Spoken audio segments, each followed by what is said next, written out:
मेरे महाराष्ट्र का एक बहुत ही सुप्रसिद्ध पद है।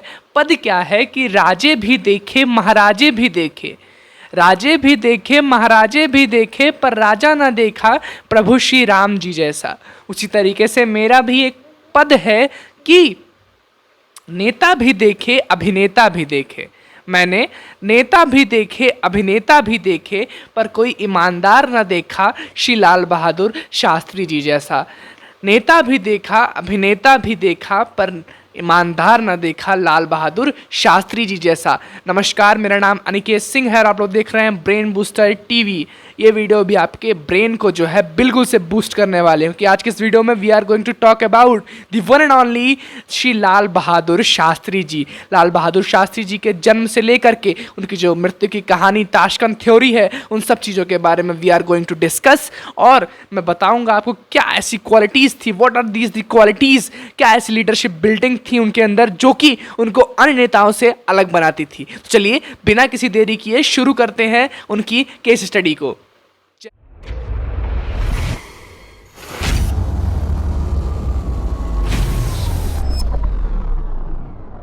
लाल बहादुर शास्त्री जी छोटे कद के नेता, परंतु जाने जाते थे अपनी सादगी के लिए। भले ही उनका कद छोटा रहा हो, परंतु उनकी सोच जो थी वो तो आसमानों से भी ऊंची थी।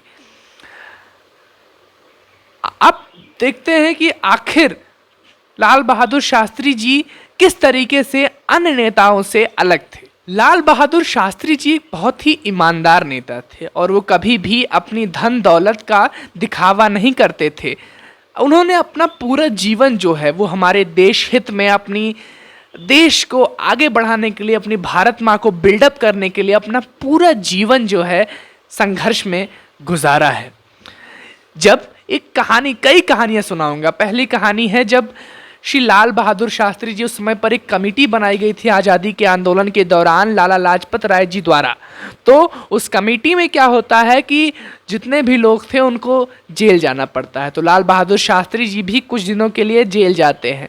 जेल जाते हैं तो एक कमेटी बनाई गई थी वही उसी समय पर, लाल बहादुर शास्त्री जी के समय पर लाला लाजपत राय जी द्वारा। तो उस समय पर क्या होता था, परिवारजनों को सहायता, आर्थिक सहायता हेतु पेंशन भिजवाई जाती थी। लाल बहादुर शास्त्री जी की पत्नी श्री ललिता शास्त्री जी को भी पेंशन जाती थी।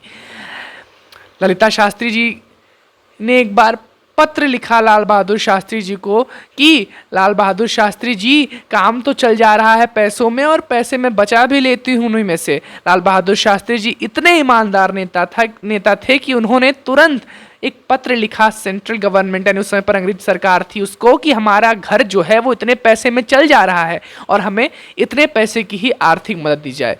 देख रहे हैं आप कैसी क्वालिटी थी उनके अंदर कि वो आते हुए पैसा, परंतु वो उनके काम का नहीं था, उनका काम उतने में चल जा रहा है, वो किसी का फालतू एक पैसा तक नहीं खाते थे। ऐसी थी क्वालिटी श्री लाल बहादुर शास्त्री जी की। दूसरी जो क्वालिटी थी, वो कभी भी अपना फेम का या अपने पैसों का दिखावा नहीं करते थे। शुरुआत की दौर में, आज़ादी के बाद, लाल बहादुर शास्त्री जी कुछ दिन हमारे यहाँ के रेलवे मिनिस्टर रहे। तो एक बार उन्हें कुछ भाषण देने हेतु, स्पीच देने हेतु एक जगह पर जाना था। भीड़ में देखा कि उनकी माता श्री भी उसी भीड़ में खड़ी हुई हैं। वो क्या करते, उन्होंने अपनी माता श्री को बुलाया, बोला, माँ यहाँ पर कोई बहुत बड़ा नेता आने वाला है, माँ तो चली जा माँ, यहाँ से बहुत भीड़ होने वाली है। उनकी माँ वहाँ से चली जाती हैं। लाल बहादुर शास्त्री जी ऐसे नेता थे, वो चाहते थे कि कहीं उनकी माँ को ये ना पता चल जाए कि उनका बेटा जी है रेलवे मिनिस्टर, क्योंकि यदि उनको ये बात पता चल जाती तो शायद कुछ लोग उनके पास सिफारिश लेकर आते कि भैया, बहन जी, आपका बेटा तो रेलवे मिनिस्टर है, मेरा ये काम करवा दीजिए। ऐसे थे नेता श्री लाल बहादुर शास्त्री। आज के जो नेता हैं, या एक आम आदमी ही कहा जाए, तो वो क्या कर रहा है, एक लग्जरी सी गाड़ी ले ली, बड़ी सी गाड़ी ले ली, लैम्बोर्गिनी, मर्सिडीज, BMW, उससे ट्रैवल कर रहे हैं। वो भी अकेले नहीं, काफिले में। अब बात करते हैं काफिला हमारे श्री लाल बहादुर शास्त्री जी का। एक बार एक मीडिया वाले ने, दूरदर्शन के पत्रकार ने लाल बहादुर शास्त्री जी को सरकारी बस में ट्रैवल करते हुए देखा। उस समय पर तो वो कुछ नहीं बोला। बाद में एक इंटरव्यू के दौरान उस दूरदर्शन कि मीडिया वाले ने लाल बहादुर शास्त्री जी से पूछ ही लिया कि लाल बहादुर शास्त्री जी, क्या यह बात सच है कि मैंने आपको उस दिन बस से ट्रैवल करते हुए देखा। ध्यान दीजिएगा, वो उस समय पर हमारे भारत देश के प्रधानमंत्री थे। लाल बहादुर शास्त्री जी ने बड़ी ही सरलता के साथ, सहजता के साथ यह उत्तर दिया कि वो जो गाड़ी है, जो गाड़ी मुझे सरकारी मिली हुई है, वो गाड़ी सरकार की है, मेरी खुद की नहीं, और मैं निजी कार्यों के लिए इस गाड़ी का इस्तेमाल नहीं कर सकता। तो वही मैं कह रहा हूँ कि एक नेता वो भी थे और एक आज का समय भी चल रहा है। नेक्स्ट कहानी है कि उन्होंने अपने बच्चों का जो भरण पोषण है वो किस तरीके से किया। बच्चों के अंदर कभी ये नहीं आने दिया कि मेरे पिताश्री एक प्राइम मिनिस्टर है। एक बार क्या होता है कि लाल बहादुर शास्त्री जी अपने पुत्र श्री अनिल शास्त्री जी का रिजल्ट देखने के लिए सेंट कोलंबस स्कूल में जाते हैं।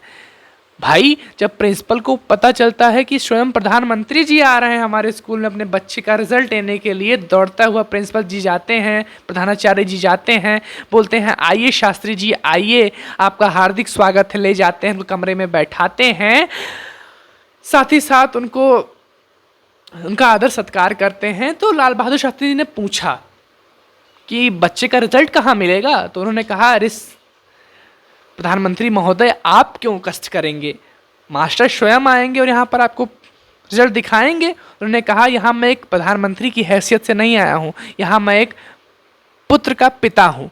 वह गए और उसी लाइन में लगे और उसके बाद उन्होंने अपने बच्चे का रिजल्ट देखा। अगली जो उनके अंदर क्वालिटी थी वह यह थी कि वो किसी को भी अपने नाम का इस्तेमाल करने की इजाज़त नहीं देते थे। एक बार क्या होता है, उनके अनिल शास्त्री, उनके पुत्र जी बेहोश हो जाते हैं किसी कारणवश स्कूल में, तो उनको नज़दीकी अस्पताल में भर्ती कराया जाता है उपचार हेतु। तो जब उनको होश आता है तो डॉक्टर पूछता है आपके पिता का नाम क्या है। जब डॉक्टर पिता का नाम पूछता तो अपनी माता का नाम बताते, डॉक्टर फिर पिता का नाम पूछता, अपनी माता का नाम बताते, फिर पूछता, फिर माता का नाम बताते। तो डॉक्टर ने काफ़ी दबाव डाला कि हम बच्चे को पिता को ही हैंड ओवर करेंगे, आप पिता का नाम बताइए। उन्होंने कहा, श्री लाल बहादुर शास्त्री जी। डॉक्टर पहले तो हंसा, बोला तो प्रधानमंत्री के बच्चे, झूठ बोल रहे हो। तब तक लाल बहादुर शास्त्री जी यानी प्रधानमंत्री जी वहाँ पर पहुँच जाते हैं।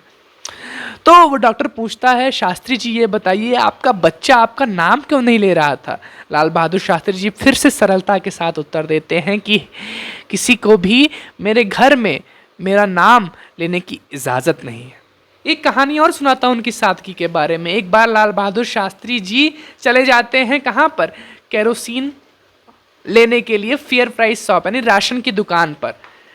सरकारी राशन की दुकान थी, वहाँ पर पहुँचते हैं। जब पूछता है कोटेदार नाम, आपका नाम बताइए, बोलते हैं लाल बहादुर शास्त्री जी।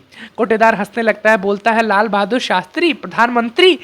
उसे विश्वास नहीं होता। छोटे कद के नेता लाइन में लगे हुए थे, तभी ब्लैक कैट कमांडोज दौड़ते हुए आते हैं और केरोसिन का डब्बा उठाते हैं। वहाँ पर वो जो कोटेदार था, फेयर प्राइस शॉप का मालिक था, वो बिल्कुल दंग रह जाता है कि बताइए एक प्रधानमंत्री केरोसिन ऑयल लेने आया है। ऐसे थे हमारे नेता लाल बहादुर शास्त्री।